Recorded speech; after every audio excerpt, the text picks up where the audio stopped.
एक व्यक्ति है, सुनना, ध्यान से सुनना, ध्यान से सुनना अभी हमारा। बीमार पड़ा है, एक्सीडेंट हो गया है, उस समय उससे सबसे ज़्यादा आवश्यकता ब्लड की है। जिस समय ब्लड की आवश्यकता है उस समय ब्लड का ही दान सबसे बड़ा माना जाएगा कि उसे हम बचा ले पहले। एक व्यक्ति भूखा है, जिस समय उसे बहुत ज़्यादा भूख लगी उस समय रोटी का दान इंपॉर्टेंस रखेगा। प्यासा है तो पानी का दान इंपॉर्टेंस रखेगा। उसके पास घर नहीं है तो घर का दान इंपॉर्टेंस रखेगा। उसके पास शिक्षा नहीं है तो शिक्षा का। तो हम उसे ये नहीं कह सकते कि शिक्षा का अच्छा है, कि एक छत देना ज़्यादा अच्छा है, कि पानी देना ज़्यादा अच्छा है, कि रोटी देना ज़्यादा अच्छा है, कि दवाई देना ज़्यादा अच्छा है। यदि वो मर रहा है, इसकी ब्लड प्लेटलेट्स काउंटिंग बहुत कम हो रही है, डेंगू हो गया है, बहुत घट गई है, और डॉक्टर कह रहा है यदि अभी से ब्लड नहीं चढ़ाया गया, प्लेटलेट नहीं बढ़ाई गई तो मर जाएगा, उस समय वो दान। तो इसे हम इस प्रकार से कैटेगराइज नहीं कर सकते कि ये दान अच्छा है कि वो दान अच्छा है। जिस समय जिस क्षेत्र में जो प्रमुख रूप से आवश्यक है उस समय वो कार्य किया जाना चाहिए। हम किसी को बड़ा किसी को छोटा कह ही नहीं सकते। हर दान का अपना इंपॉर्टेंस है, हर दान का अपना महत्व है। किसी को हम एक दूसरे से तुलना नहीं कर सकते। जिस समय जिसकी आवश्यकता है उस समय, यदि मंदिर की आवश्यकता तो मंदिर बनाओ, हॉस्पिटल की आवश्यकता तो हॉस्पिटल बनाओ, स्कूल की आवश्यकता तो स्कूल बनाओ, और सबकी आवश्यकता तो थोड़ा थोड़ा बैलेंस करके सभी क्षेत्र में करो। बात समझ में आ रही है? नहीं समझ में आ रही है? क्या समझ में आए? भगवान का सिंहासन कैसा होना चाहिए? पीतल का? काय का? लकड़ी का बना दे आप तो, काय का बना दे? आजकल तो फाइबर का भी चलने लगा है। फाइबर का बना दे कि मार्बल का बना दे? आपकी जितनी क्षमता है अच्छे से अच्छे भव्य से भव्य बनाओ ना, बनाओ ना भव्य से भव्य। और रही बात जो एक्स्ट्रा आपको एक्सपेंस लग रहा है, खर्चा हो रहा है मंदिर में, तो सबसे पहले दृष्टि वहां लाओ जहां अननेसेसरी आप दिखावे में खर्च कर रहे हैं, शो ऑफ में खर्च कर रहे हैं, जीव हिंसा में खर्च कर रहे हैं, इधर उधर के कार्यों में खर्च कर रहे हैं। सबसे पहले कटौती वहां से शुरू करो, फिर इसके क्षेत्र में आओ।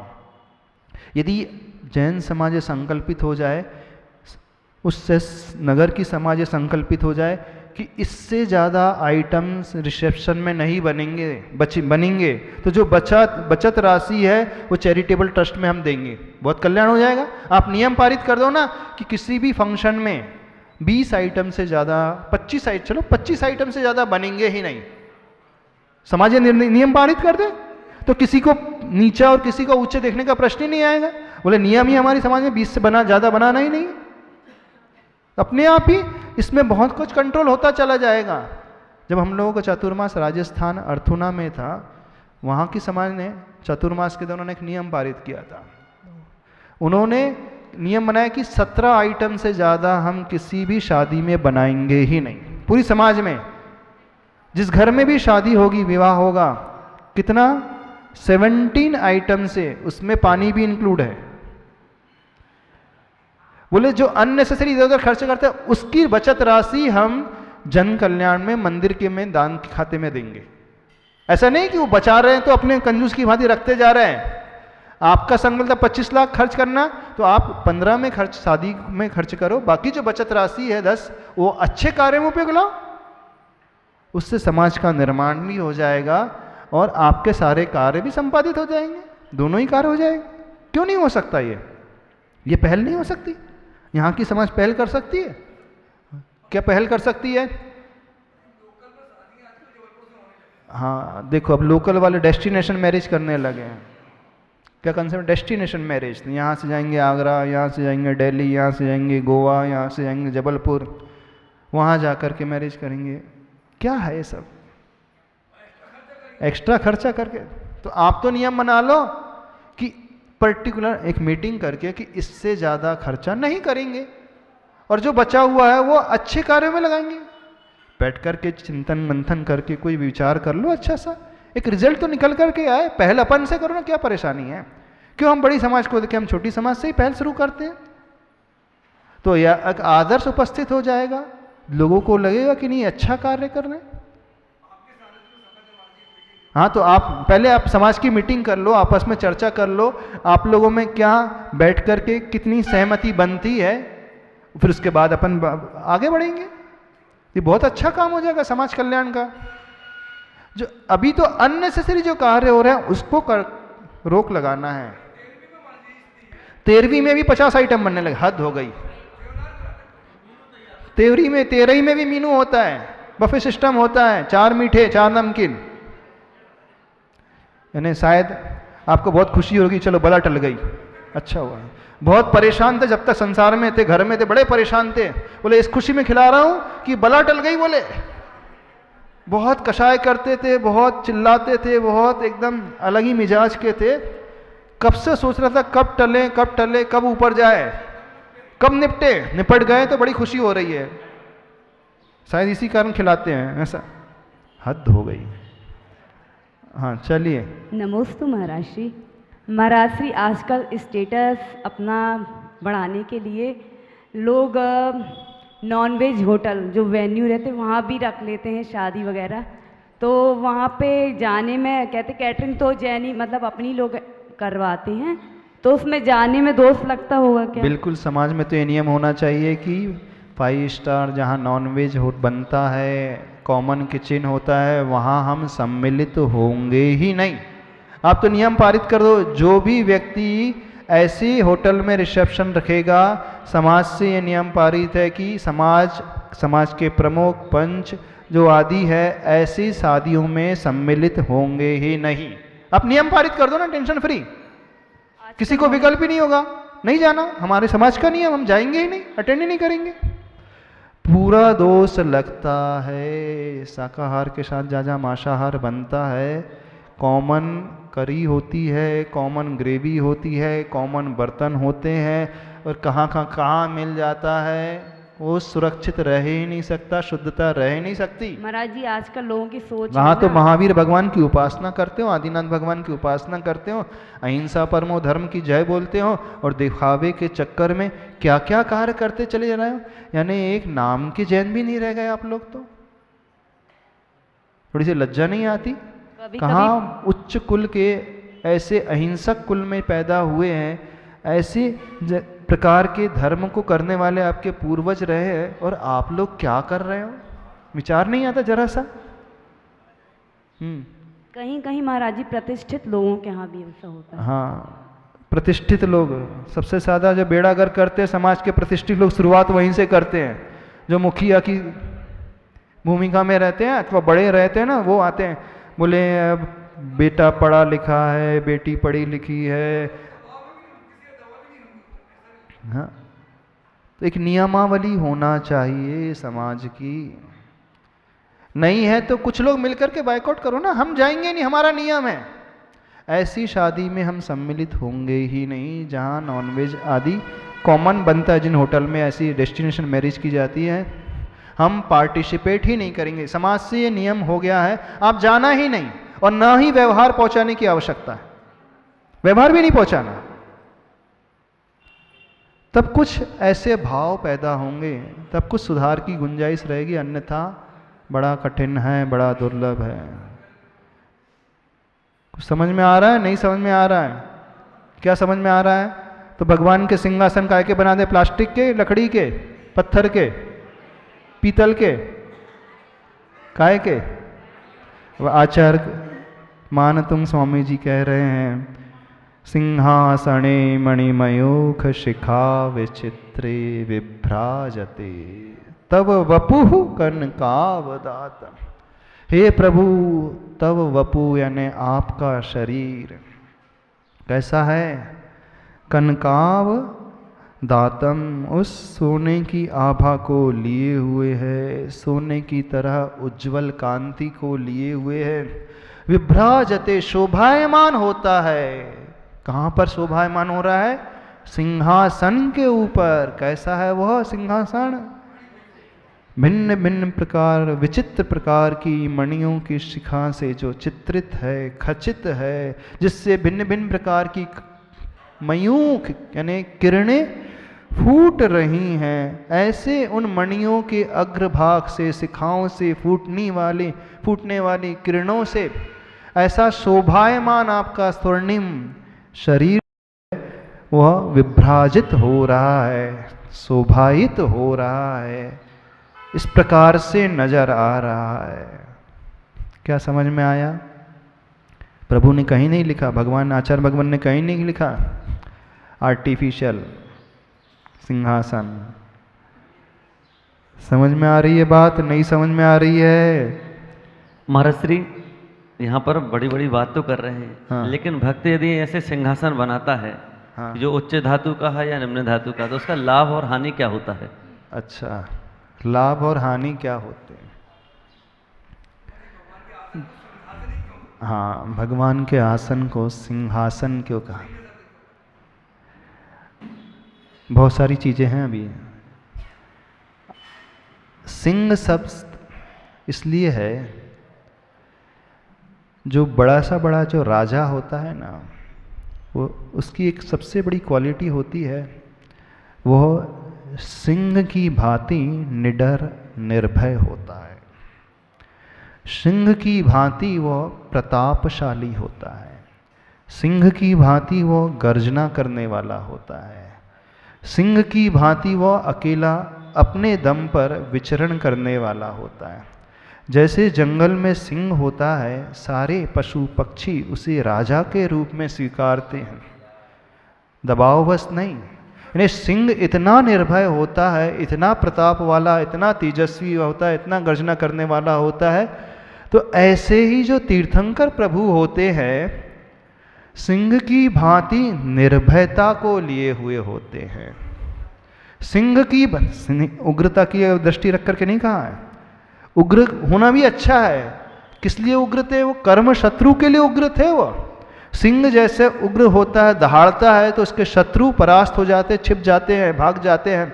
ऐसे ही वे प्रभु बाहर वाले शत्रु के लिए उग्र नहीं थे। कौन से शत्रुओं के लिए वो उग्र थे, दहाड़ते थे सिंह की भांति? जो अनादि काल से कर्म रूपी शत्रु इस आत्मा के साथ लगे हुए थे, जो परेशान कर रहे थे, उन शत्रुओं को पछाड़ने के लिए उन्होंने सिंह की तरह उस दहाड़ को पैदा किया था, सिंह की तरह उस निडरता निर्भयता को पैदा किया था, सिंह की तरह उस तेज को पैदा किया था, सिंह की तरह उस प्रताप को पैदा किया था। इस कारण उनका जो आसन हो गया है वह सिंहासन कहलाता है। भगवान की तुलना तो सिंह की तरह कर सकते हैं कि महाराज जी कहते सिंह वृत्ति है, सिंह की तरह है। हाँ। लेकिन आसन को सिंह क्यों लगा हाँ, दिया? आसन इस कारण है, तीर्थंकर जो है 3 लोक के स्वामी राजा माने जाते हैं, और जो राजा होता है उसका आसन सर्वोत्कृष्ट होता है। जितने भी बड़े बड़े राजा होते हैं, उनके जो पाए बने होते हैं ना, पैर जो बने होते हैं, वो सिंह के पैर के आकार के होते हैं। वो एक प्रतीक होता है कि ये जो राजा है बड़ा प्रभावशाली राजा है। प्रभुत्व नहीं, सिंह पे सवारी नहीं, उसका प्रभुत्व का परिचय देने वाला, उसके प्रताप का परिचय देने वाला, उसकी निर्भयता का परिचय देने वाला।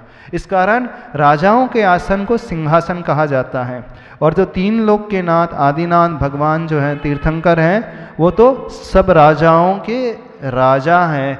इंद्रों के भी वे राजा है, भूगोचरियों के भी वो राजा है, मनुष्यों के भी राजा है, पशुओं के भी राजा है। उनसे बड़ा स्वामी, उनसे बड़ा कोई राजा नहीं है। इस कारण उनका आसन जो है वो सिंहासन का नाम पाता है। इसलिए लेकिन महाराज श्री सामान्यता तो हाँ बोलो। सामान्यतः तो सिंहासन का शाब्दिक अर्थ होता है सिंह पर बैठने वाला। सिंहवत बैठे नहीं है, सिंह पर बैठ, जैसे कमलासन, सिंह के कमल ऊपर नहीं बैठे हैं।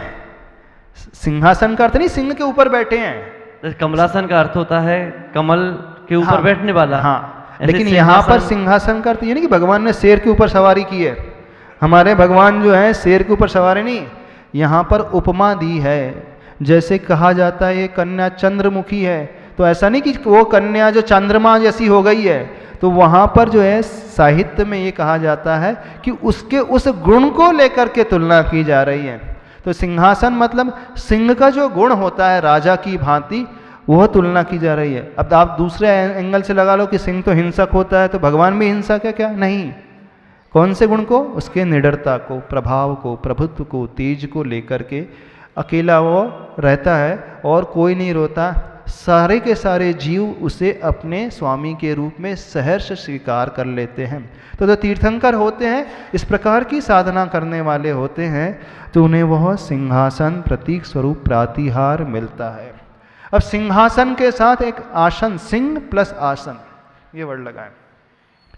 तो सिंहासन किसे मिलता है?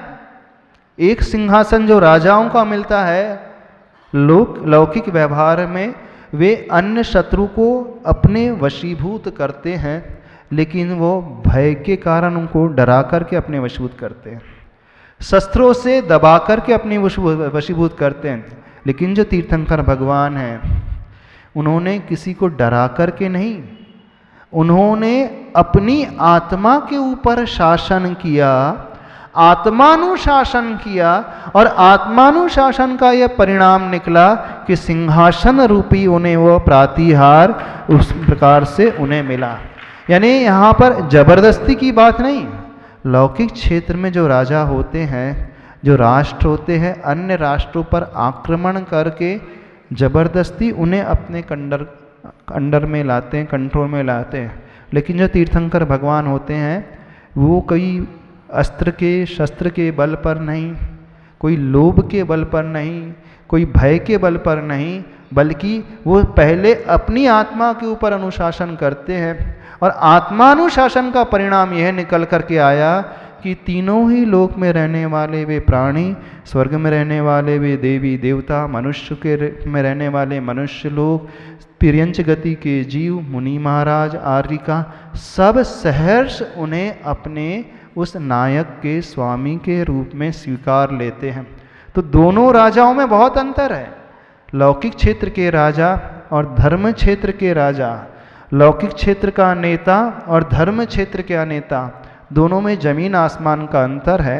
वे वहाँ पर जबरदस्ती करते हैं, यहाँ पर वे स्वयं के ऊपर शासन करते हैं, और शहर से सारी दुनिया उन्हें अपने स्वामी के रूप में स्वीकार करके अपने आप को कृतकृत्य धन्य मानती है। इस प्रकार से इसे समझने की कोशिश करना। ये धर्म के नेता हैं, एक राजनेता होते हैं ना। तीर्थंकर भगवान कैसे हैं? धर्म के नेता। धर्म नेता और राजनेता में कितना अंतर होता है?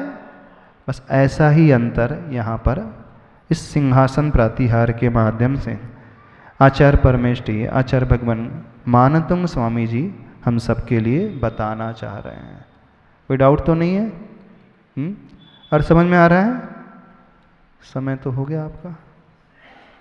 इसके अर्थ को, इस श्लोक के अर्थ को कल और देख लेंगे। बड़ा अच्छा अर्थ है। जब जब आप वेदी में आए, प्रभु के दर्शन करें, और क्या क्या देखना, सिंहासन को भी देखना है। एक विशेषता और रह गई है। भले ही प्रभु इस कीमती सिंहासन पर विराजते हैं, पर समवसरण में भगवान इस राग से भी ऊपर उठे हुए होते हैं, यानी वह पूर्ण रूप से निर्लिप्त होते हैं। इतने कीमती सिंहासन पर चिपक कर के नहीं बैठते हैं, बल्कि उससे निर्ममत्व का भाव लिए हुए अधर में, आकाश में बैठते हैं। तो जिन जिन लोगों की गहरी आसक्ति है, किससे आसक्ति है? अपनी कुर्सी से, अपने आसन से, अपने पद से, उन्हें देखना चाहिए एक नेता, एक स्वामी ऐसे हैं और एक नेता हम कैसे हैं। क्या समझ रहे हो? तो बात कही थी, सिंहासन को देखते हैं तो राग की पराकाष्ठा नजर आती है, तीर्थंकर भगवान को देखते हैं तो वीतरागता की पराकाष्ठा नजर आती है। श्लोक नंबर 29वां चल रहा, इसका उच्चारण कर लें। सिंहासने मणिमयोख शिखा विचित्रे विभ्राजते तव वपुः कनकावदातं बिंबं वियद्विलसदंशुलतावितानं तुङ्गोदयादृशिरश्रीव सहस्ररश्मिः।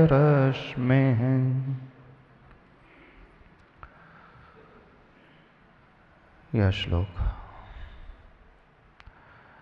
प्रभु की महिमा को बताने वाला। धर्म गुणों की उपासना करने वाला धर्म होता है। हम गुणों के पूजक आराधक माने जाते हैं। दृष्टि में गुण ही आना चाहिए जब हम पूजा करें।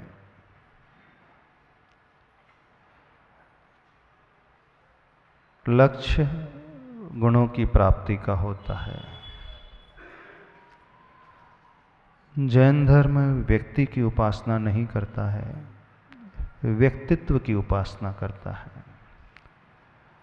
पर्सन से ज़्यादा महत्वपूर्ण पर्सनालिटी होती है, लेकिन वह पर्सनालिटी पर्सन डिपेंडेंट होती है। व्यक्ति होगा तो व्यक्तित्व होगा, धर्मी होगा तो धर्म होगा। न धर्मो धार्मिकैर बिना, यह कहा गया है आचार्य समंत भद्र स्वामी जी द्वारा रत्न करंडक श्रावकाचार में। दृष्टि में धर्म है, लेकिन बाहर धर्मी की पूजा होती हुई दिखाई जाती है। लक्ष्य में गुण हैं, क्वालिटीज़ हैं, लेकिन जब हम किसी की आराधना करेंगे तो सामने हमारे वो गुणी नजर आएगा। यह बात तो कथनचित समझ में आ जाती है कि गुणों को प्राप्त करने का प्रयोजन होते हुए कथनचित यदि हम गुणी की भी पूजा कर लें चल जाएगा, कोई बाधा नहीं है। लेकिन जब भक्तामर स्तोत्र को देखते हैं, यहाँ थोड़ी और अलग बात भी नजर आ रही है। कभी आपके मन में प्रश्न नहीं उठता है? हम आदिनाथ भगवान के गुणों को पूज लें, ये अच्छी बात है, बहुत अच्छी बात है। हम आदिनाथ भगवान के चरणों को पूज लें, उनके रूप को, उनके शरीर को पूज लें, यह भी ठीक है। लेकिन भगवान के सिंहासन को, भगवान के छत्र, चंवर, भामंडल, ये सब पूजनीय क्यों हो गए? सिंहासन की पूजा करनी चाहिए? आप बताओ, चाहिए कि नहीं चाहिए? भगवान जिस पर विराजमान हैं, प्रभु तो जीवंत है, यह बात समझ में आती है, लेकिन सिंहासन तो जड़ है, पुद्गल है ना। तो पूजा किसकी होना चाहिए? व्यक्ति की होना चाहिए। अल्टीमेट एम तो गुण ही है, क्वालिटी, व्यक्तित्व है। लेकिन व्यक्तित्व बिना व्यक्ति के रहेगा नहीं, पर्सनैलिटी बिना पर्सन के रहेगी नहीं। तो हम पर्सन की पूजा कर ले। हमें आचार्य भगवान के गुण प्रिय हैं कि आचार्य भगवान प्रिय हैं? चलो आप बताओ, आप लोग किसे प्रिय मानते हो, किसे पूज्य मानते हो? आचार्य भगवान के गुण कि आचार्य भगवान? सुनो बताओ, आप लोग किसे प्रिय मानते हो? आचार्य श्री को कि आचार्य श्री की क्वालिटीज को? अभी बात क्लियर हो जाएगी। हाँ, दोनों को? कितने लोग दोनों को मानते हैं प्रिय? अच्छा, यदि आचार्य भगवान को मानोगे तो फिर आचार्य से बीमार पड़ जाएंगे, फिर तो वृद्धावस्था में तो भी मानोगे। लेकिन गुणी तो अस्थिर होता है, क्षणभंगुर होता है, अनित्य होता है। हमें चाहना किसे चाहिए? गुणों को ना। गुण जो है शाश्वत होते हैं, फॉरएवर, हमेशा के लिए रहेंगे। गुण कभी समाप्त नहीं होंगे, क्वालिटीज कभी समाप्त नहीं होंगी। अच्छा, कितने लोग आचार्य श्री के सिंहासन को चाहते हैं? चलो और पूछ लें। जिस आसन पे आचार्य भगवान बैठते हैं, भक्ति करते हैं, कितने लोग सिंहासन की पूजा करते हैं? उस लकड़ी के सिंहासन की। अब आप बताओ। हाँ, अब 3 चीजें हो गई, आचार्य भगवान के गुण, आचार्य श्री और आचार्य श्री का सिंहासन। हाँ, आप लोग किस किस के पैर पड़ते हो, किसकी पूजा करते हो? क्यों, बताना।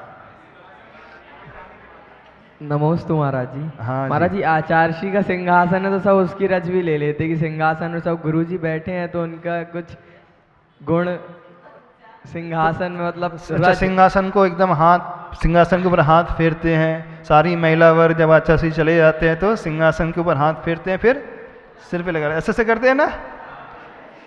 लकड़ी की पूजा करने लगे आप लोग? महाराज जी, लकड़ी की नहीं। लकड़ी नहीं है वो? लकड़ी नहीं है, लेकिन महाराज जी गुरु जी के संयोग से वो लकड़ी भी पवित्र हो गई। गुरु जी के संयोग से। तो दुनिया में कुछ लोग कहते हैं पत्थर पूजने से हरि मिले, सो मैं पूजू पहाड़, ताते तो चाकी भली पीस का है संसार। वो तो मूर्ति के भी विरोधक हैं। बोले मूर्ति की क्या पूजना चाहिए, वो तो पत्थर है, उसमें तो जान नहीं है, चेतना नहीं है। यदि उसको पूजने से कुछ मिल लेता अच्छा, तो हम तो चक्की ज्यादा बेटर है। जिसकी पूजा करने से, जिसका उपयोग करने से लोगों को आटे की प्राप्ति हो जाती है, पेट भर जाता है। तो एक तरफ तो वह जो है कह रहे हैं कि नहीं, पत्थर को भी नहीं पूजना चाहिए, हमें सिर्फ गुणों को पूजना चाहिए, है ना। बहुत सारी धारणा है संसार में। वो व्यक्ति की पूजा नहीं करते, बोले किसी मूर्ति की पूजा नहीं, किसी फोटो की पूजा नहीं। किसकी पूजा करो? वो जो स्पीच दे कर के गए हैं, जो शब्द उनके हैं, जो वाणी है, जो उपदेश है, उस उपदेश को पूज्य मानना चाहिए, उसी से कल्याण होता है। बात तो सही है, सही है कि नहीं? इस कारण हमारे यहाँ नमो सिद्धाणम एक पद आ गया। नमोकार मंत्र में क्या आ गया? सबसे बड़े कौन हैं? सिद्ध परमेष्टि। अरिहंत से बड़े हैं सिद्ध परमेष्टि, बड़े हैं। सिद्ध परमेष्टि एकमात्र ऐसे परमेष्टि है जो अनंत काल के लिए रहते हैं। बाकी सारे परमेष्टि कुछ ही समय तक के रहते हैं। अरिहंत, आचार्य, उपाध्याय और साधु, 4 परमेष्टि जो हैं अनंत काल के लिए रहते हैं। एक ही व्यक्ति को यदि हम लेकर के चले तो भिन्न भिन्न तो अरिहंत बहुत होंगे, वो तो रहेंगे, हमेशा रहेंगे। लेकिन एक ही व्यक्ति को लेकर के चले, एक ही आत्मा को लेकर के चले, जो पहले मुनि थे, फिर वही उपाध्याय बन गए, फिर वही आचार्य बन गए, फिर उन्होंने ही कर्मों का क्षय कर दिया, अरिहंत बन गए, और वो ही सिद्ध बन गए। अब सिद्ध बन गए तो हमेशा के लिए रहेंगे। सिद्ध नजर नहीं आते, आते नजर नहीं आते। फिर भी हम सिद्ध भगवान की पूजा करते हैं, उनकी आत्मा को पूजते हैं ना। उनकी आत्मा को पूजना अर्थात उनके भीतर रहने वाले उन अनंत गुणों को पूजना। तो इस कारण एक बहुत बड़ा वर्ग है संसार में जो मूर्ति का विरोधी है। बोले क्या मूर्ति? पत्थर की मूर्ति पूजना, धातु की प्रतिमा को पूजना। बोले हम तो उनके दिए हुए उपदेश को पूजेंगे, उस वाणी को पूजेंगे, उस आगम को, उस शास्त्र को पूजेंगे, उस ग्रंथ को पूजेंगे। उसी की वो पूजा करते हैं, उसी को सब कुछ मानते हैं। तो एक वो एकदम एक्सट्रीम में चलेगा, बस उसके अलावा कुछ नहीं है। फिर थोड़ी लिबरल जनता आ गई, बोले नहीं वो तो है ही अल्टीमेट हमारे लक्ष्य, सिद्ध परमेष्टि, निराकार, निरूपी। लेकिन अरिहंत भगवान भी हमारे पूज्य हैं। क्यों पूज्य हैं? क्योंकि उन अरिहंत परमेष्टि के भीतर भी क्वालिटीज रहती हैं, इसलिए पूज्य हैं। ये तो फिर भी समझ में आता है। अब अरिहंत भगवान जिस पर बैठे हैं उसकी पूजा करना चाहिए कि नहीं करना चाहिए? सिंहासन की पूजा करें कि नहीं करें? क्यों करें भाई? सिंहासन की पूजा क्यों करें? अच्छा, सिंहासन की पूजा कभी देखी है आपने? सिंहासन की पूजा करें। भगवान के छत्र की पूजा, अशोक वृक्ष की पूजा, क्यों? यदि कोई पूजा करे तो छत्र की, सिंहासन की क्या परेशानी है? करें कि नहीं करें बताओ, हम आपसे पूछ रहे हैं। हाँ, सिंहासन की पूजा नहीं होती? खड़े होकर के बोलो, माइक से बोलो थोड़ा सा। महाराज श्री यहाँ पर सिंहासन की पूजा नहीं कर रहे हैं, अच्छा, लेकिन जिस वस्तु को हाँ। भगवान का स्पर्श हो जाता है वह अपने आप में पूज्य हो जाती है। अच्छा, तो सिंहासन की पूजा नहीं करना चाहिए, खाली सिंहासन की कर सकते? खाली सिंहासन की नहीं कर सकते। अच्छा, मूर्ति थोड़ी देर तक बैठी थी, अब मूर्ति वहां रख दी, अब सिंहासन है, उसकी कर लें? हाँ, उसकी तो है। क्यों? क्योंकि उस पर उनका स्पर्श हो चुका है। अरे आचार्य बैठे थे उस आसन पे, उठ करके चले गए, आप पूज रहे हो कि नहीं? पूज अब तो आचार्य है ही नहीं उस पर, क्यों पूज रहे हो? क्योंकि उनका स्पर्श हो चुका है। वो मिथ्या है क्या? मिथ्यात्व है क्या? मूर्ता है क्या वो? ना। तो ऐसे ही कोई सिंहासन को रख के उसका अभिषेक करने लगे। हाँ, तो चलो, अरियन भगवान की प्रतिमा रखी थी, 6 साल भर से रखी थी, अब नया सिंहासन आ गया, पुराना सिंहासन, अब हम पुराने सिंहासन का रोज अभिषेक करने लगे, न, क्या परेशानी? वस्तु की अभिषेक नहीं करेंगे, लेकिन मान तो देंगे, बहुमान तो करेंगे उसका। अच्छा, तो अभिषेक कर सकते हैं इसका? नहीं, अभिषेक तो नहीं कर सकते। क्यों नहीं कर सकते? पैर पड़ सकते हैं ऐसे ऐसे? हाँ, कितने पुराने सिंहासन के पैर पड़ सकते हैं? कितने पुराने सिंहासन के पैर पड़ सकते हैं? यदि मालूम है कि इस पे है तो जितने भी हो स्वामी जी। नहीं नहीं, 10 साल पुराना सिंहासन, 10 साल पहले अलग कर दिया गया सिंहासन, खाली रखा है, उसके पैर पढ़ लोगे? जी, बताओ, नहीं पढ़ोगे? पढ़ लेंगे। पढ़ोगे कि नहीं पढ़ोगे? महाराज जी जैसे आपने कहा मतलब कि आचार्य श्री के पाटे को सब लोग सिर से लगाते हैं, हाँ तो जैसे अपन मतलब भगवान जी की शांति धारा अभिषेक करते हैं, हाँ। तो वो गंधोदक जो रहता है भगवान को स्पर्श करके आता है तो वो पूजनीय रहता है। हाँ। तो जैसे भगवान का सिंहासन रहता है तो उसमें भगवान बैठते हैं तो थोड़ी मतलब उस समय के लिए वो पूजनीय हो जाता है, लेकिन अच्छा। ऐसा नहीं कि रखा है तो उसको पूजें। नहीं नहीं, अब भगवान बैठे थे, भगवान को नए सिंहासन में बैठा दिया, अब 10 साल से वो सिंहासन स्टोर रूम में रखा है, नहीं तो वो पूजनी थोड़ी रहेगा, वो नहीं तुरंत, अब गंधोदक है जैसे तो तुरंत रहता है, लेकिन कुछ अच्छा समय के तुरंत, लिए यानी तो कितनी देर तक का पूजनी रहेगा वो सिंहासन, वही पूछना चाहते हैं। सिंहासन मतलब जब तुरंत जब भगवान जब बैठे हैं तब। तो कितनी देर तक? अलग किए तो थोड़ी, जैसे आचार्य से उठ करके चले गए, कितनी देर तक सिंहासन के पैर पड़ोगे आप? आचार्य से जब जैसे ही जाते तुरंत पढ़ते, 2 मिनट, 5 मिनट, 10 मिनट, 1 घंटा, जब 1 तक दिन? उसको जब तक गए हैं 2 मिनट के लिए बस कर बस लिया, 2 फिर मिनट जब तक है? फिर दूसरी मतलब स्पर्श रहता है तो वो 1 मिनट 2 मिनट जब बस तक कोई जाता है 2 ही तो मिनट करेंगे। यानी? फिर एकदम भीड़ लग जाती तो कोई नहीं करेगा। अच्छा, मान लीजिए कल, हाँ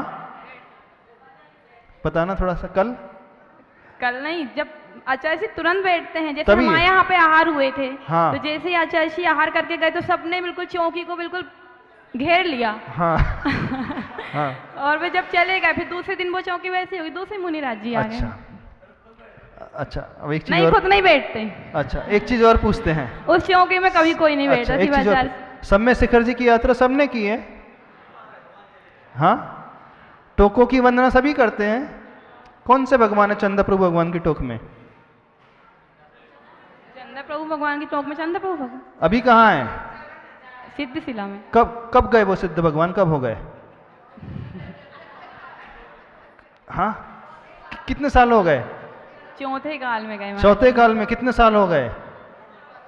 पता नहीं। तो फिर वो उसकी वंदना क्यों कर रहे हैं वहां पे? शिखर जी की तो महाराज ललित जी- टोक से मोक्ष पधारे चंद्र प्रभु भगवान की जय, और उसके चरण छू रहे हैं, क्यों छू रहे हैं? वहां तो है नहीं चंद्र भगवान, करोड़ों अरबों वर्ष हो गए, अब क्यों छू रहे हैं उस मट्टी को? महाराज जी वो उसके ठीक ऊपर सिद्धशिला में विराजमान है, तो उनका मतलब रहता है वहाँ पे, प्रमाण क्या रहता है? चरण है उनके। चरण नहीं है, अब चरण नहीं है मान लीजिए, फिर भी मिट्टी को छूते हैं ना। पार्श्वनाथ भगवान की टोक में जाते हैं, पीछे साइड जाते हैं, वहां मिट्टी, उसको भी छूते हैं कि नहीं? मिट्टी उनकी सिर लगा तो- बरगड़ाएं रहती हैं, तो एनर्जी भगवान रहती है। मोक्ष गए कितने करोड़ों अरबों वर्ष हो गए, फिर भी क्यों छू रहे हैं वहां? अभी आपने कहा 2 मिनट तक माचासी के पाटे को छुएंगे, एक दिन अगले दिन नहीं छुएंगे, क्या हुआ? क्या हुआ? नहीं बताओ तो सही, समझाओ तो सही हमें क्या होना चाहिए।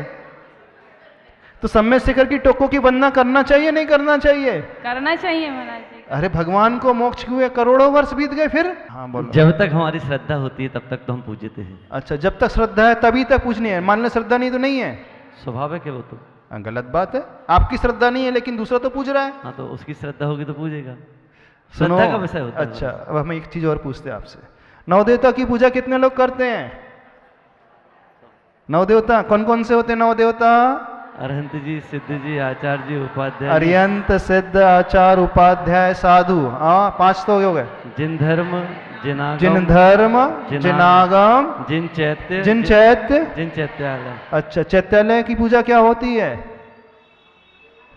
मिट्टी की, मार्बल की?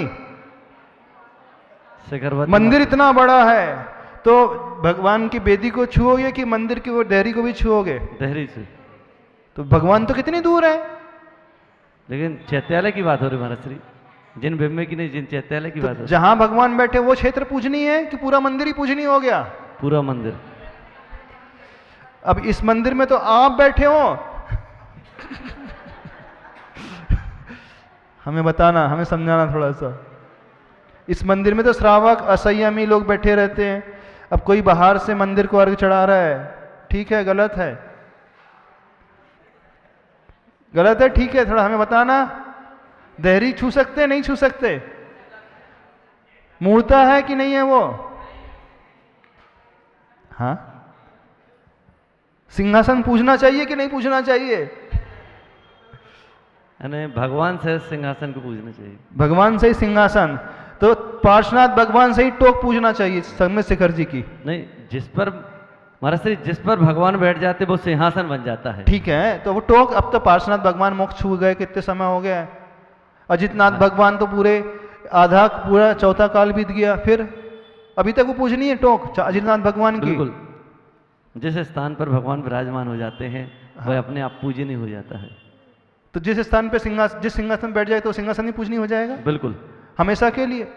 हाँ महाराज श्री, भगवान उतार भी दे तब भी। बिल्कुल। तो आप लोग तो पूछते नहीं, बोलते आप लोग तो बोलते 2 मिनट के लिए हम पूछेंगे उसे। नहीं महाराज जी, जो होगा ऐसा कह रहे हम। क्या क्या है, सुनो ध्यान से। अपने यहाँ निषिद्धिका की भी पूजा होती है।